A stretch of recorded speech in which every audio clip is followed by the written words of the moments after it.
বন্ধুরা দেখো চলে এসেছি রান্নাঘরে। এখন তো শীতকাল বলো, প্রচুর মূলো পাওয়া যাচ্ছে। মূলোটাকে আমি আজকে একটু অন্যরকম ভাবে রান্না করব বন্ধুরা।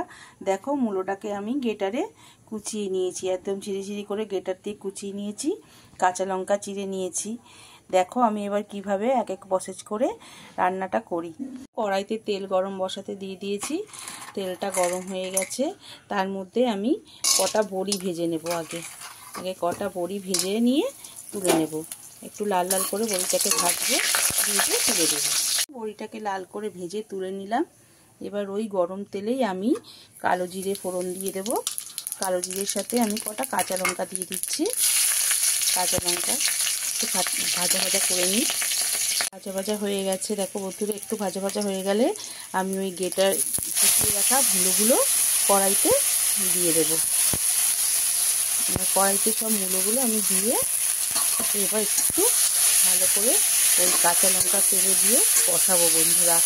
এটা ভালো করে একটু কষিয়ে ভাজা ভাজা করি, নাড়াচাড়া করে এবার স্বাদ মতো একটু নুন দিয়ে দেবো বন্ধুরা। যে যা স্বাদ মতো একটু নুন, একটু মিষ্টি, আর কিছু লাগবে না। একটু শুধু হলুদের গুঁড়ো লাগবে কালারটা আসার জন্য, ব্যাস। এবার এই হলুদটা দিয়ে দিলাম।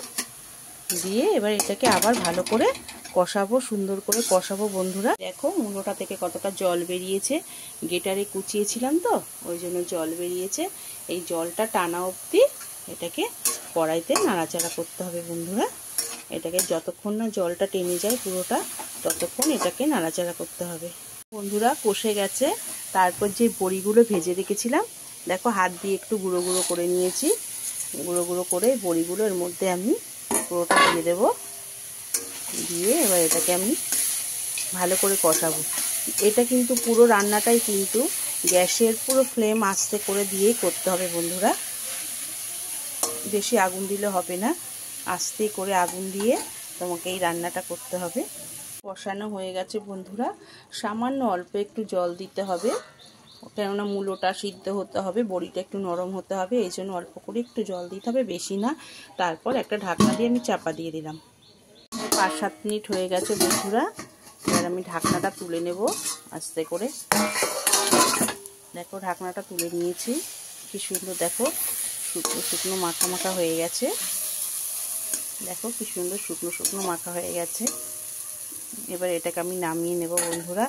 অনেকে মূলোর গন্ধ সহ্য করতে পারে না, মূলো পছন্দ করে না, তারা একটু ভাজা মশলা ব্যবহার করতে পারো। আমি খাই, কিন্তু আমার ছোট ছেলে তো মূলোর গন্ধ অতটা ভালোবাসে না, ওই জন্য একটু ভাজা মশলা ছিটিয়ে দিলাম বন্ধুরা, যাতে মূলোটার গন্ধটা চলে যায়। ও বুঝতেই পারবে না, জানো তো, যারা মূলো খায় না তারাও বুঝতে পারবে না যে এটা মূলো দিয়ে তুমি রান্না করেছো।